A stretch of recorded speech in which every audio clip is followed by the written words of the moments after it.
1924 সাল, পৃথিবীর সবচেয়ে উঁচু চূড়া এভারেস্ট।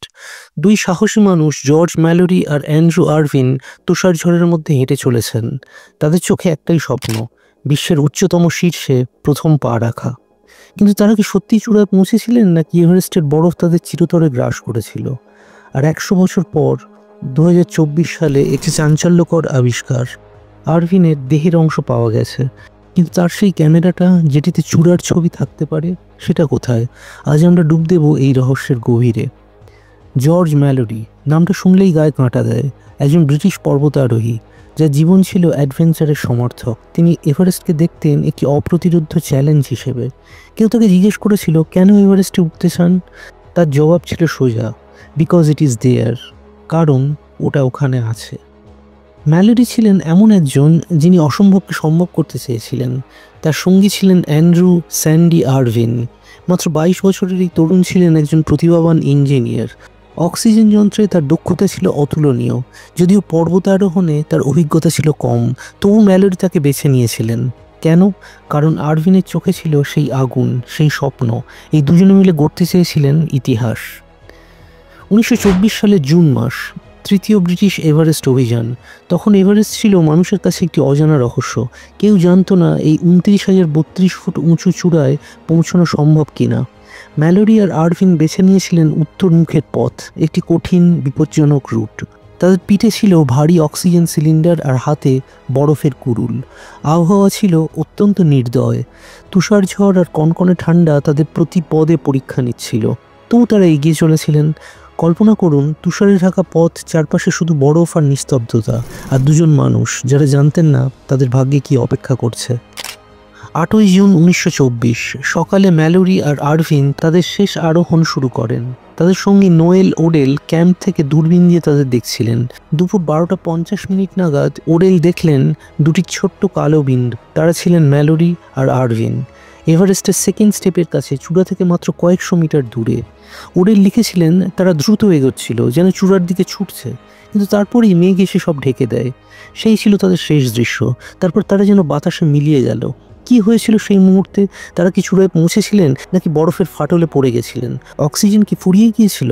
এই প্রশ্ন 100 বছর ধরে আমাদের তাড়া করে বেড়াচ্ছে। এই রহস্যের উপরে প্রথম আলো পড়ে 1933 সালে। একটি অভিযানে পাওয়া যায় আরভিনের বরফের কুড়ুল এভারেস্টের ফার্স্ট স্টেপের কাছে, কিন্তু তার দেহ বা অন্য কোনো চিহ্ন ছিল না। এই কুড়ুলটা কি কোনো দুর্ঘটনার ইঙ্গিত দেয়, নাকি তারা চূড়ার দিকে যাওয়ার পথে এটি ফেলে গিয়েছিলেন? বছরের পর বছর ধরে এই রহস্য আরও গাঢ় হয়।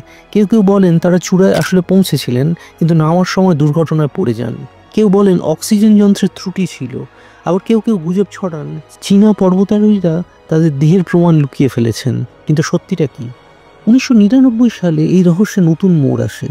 একটি আমেরিকান অভিযান এভারেস্টের উত্তর মুখে 26,760 ফুট উচ্চতায় খুঁজে পায় একটি দেহ। এটি ছিল জর্জ ম্যালোরির দেহ। তার শরীর ছিল অদ্ভুতভাবে সংরক্ষিত, যেন বরফ তাকে সময়ের মধ্যে আটকে রেখেছিল।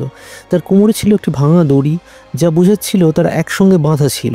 তার পকেটে ছিল চিঠি, ঘড়ি, কিন্তু একটা জিনিস ছিল না, তার স্ত্রী রুথের ছবি। ম্যালোরি প্রতিজ্ঞা করেছিলেন তিনি সেই ছবি চূড়ায় রেখে আসবেন। ছবিটা না থাকায় অনেকে বলেন তিনি হয়তো সত্যি সত্যি চূড়ায় পৌঁছেছিলেন, কিন্তু আরভিন কোথায়? আর সেই কোডাক ক্যামেরাটা, সেই ক্যামেরাটা কি এমন ছবি আছে যা ইতিহাস বদলে দিতে পারে? 2022 সালের সেপ্টেম্বর মাস, এই রহস্যের আরেকটি দরজা খুলে যায়। জিমি চিনের নেতৃত্বে একটি ন্যাশনাল জিওগ্রাফিকের দল এভারেস্টের সেন্ট্রাল রংবু গ্লেসিয়ারে একটি চাঞ্চল্যকর আবিষ্কার করে। একটি পুরনো চামড়ার বুট, স্টিলের নখ দিয়ে তৈরি, ভেতরে একটি মানুষের পায়ের হাড়, আর বুটের মধ্যে একটি মোজা যাতে স্পষ্ট লেখা রয়েছে AC আরভিন। হ্যাঁ, এটা ছিল অ্যান্ড্রু আরভিনের। বরফ গলে যাওয়ায় এই দেহের অংশ বেরিয়ে আসে। এই আবিষ্কার পৃথিবীকে নাড়িয়ে দিয়েছে। কিন্তু সেই ক্যামেরাটা, যেটা এখনও পাওয়া যায়নি। কেউ কেউ বলেন আরভিনের কাছেই ছিল ক্যামেরাটা। যদি সেটা পাওয়া যায় তাহলে হয়তো আমরা জানতে পারবো তারা চূড়ায় পৌঁছেছিলেন কিনা। এই গল্প শুধু এভারেস্টের নয়, এটা মানুষের স্বপ্ন, সাহস আর আত্মত্যাগের গল্প। এই গল্প শুধু এভারেস্টের নয়, এটি মানুষের স্বপ্ন আর সাহস আর অ্যাডভেঞ্চারের গল্প। মনে পড়ে তেনজিং নোরগের কথা। 1953 সালে তিনি এডমন্ড হিলারির সঙ্গে এভারেস্ট জয় করেছিলেন। কিন্তু তার 29 বছর আগে ম্যালোরি আর আরভিন কি সেই কীর্তি গড়েছিলেন? আমাদের মনে এই গল্প জায়গা করে নেয়, কারণ আমরা তো স্বপ্ন দেখি, আবার অসম্ভবকে সম্ভব করতে চাই। ম্যালোরি আর আরভিনের এই যাত্রা আমাদের মনে করিয়ে দেয় স্বপ্নের পথে বাধা থাকলেও চেষ্টা করা কখনো থামানো যায় না। এই রহস্যের আরেকটি দিক আছে। কেউ কেউ বলেন চীনা পর্বতারোহীরা 1960 বা 1975 সালের অভিযানে ম্যালোরি বা আরভিনের দেহ খুঁজে পেয়েছিল। তারা নাকি ক্যামেরাটা সরিয়ে ফেলেছে যাতে ব্রিটিশদের এই কীর্তি প্রকাশ না পায়। এটা কি সত্যি নাকি শুধুই গুজব?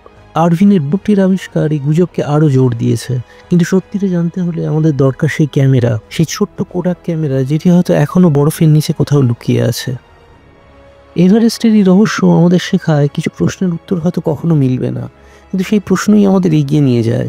ম্যালোরি আর আরভিন হয়তো চূড়ায় পৌঁছেছিলেন, হয়তো পৌঁছননি, কিন্তু তাদের সাহস, তাদের স্বপ্ন, তাদের লড়াই আমাদের প্রেরণা দেয়। আমরা যখন আমাদের দেশের পাহাড়ের দিকে তাকাই তখন আমরা আমাদের জীবনের চ্যালেঞ্জগুলোর মুখোমুখি হই। তখন ম্যালোরি আর আরভিনের এই গল্প আমাদের বলে এগিয়ে চলো, যাত্রা যত কঠিনই হোক। তো আপনি কি মনে করেন ম্যালোরি আর আরভিন কি এভারেস্টের চূড়ায় পৌঁছেছিলেন? সেই ক্যামেরাটা কি কখনো পাওয়া যাবে, নাকি রহস্য চিরকাল রহস্যই থেকে যাবে? কমেন্টে আপনার মতামত জানান। আর যদি আপনার কাছে কোনো রহস্যময় গল্প থাকে শেয়ার করুন আমাদের সঙ্গে।